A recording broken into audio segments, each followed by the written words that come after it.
நாம் தேவனுக்கு சத்துருக்களாய் இருக்கையில். எப்பொழுது அவர் மனிதனா இறங்கி வந்தாரா? நாமெல்லாம் அவருக்கு எப்படி இருந்தோமா? சத்துருவா இருந்தோமா?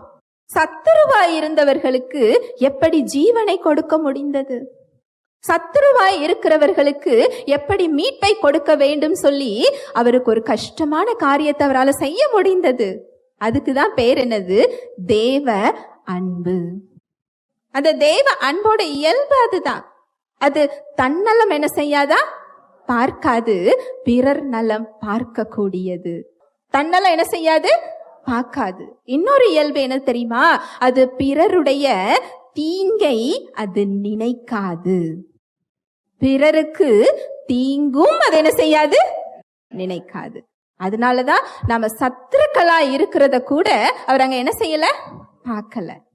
ஹல்லேலூயா.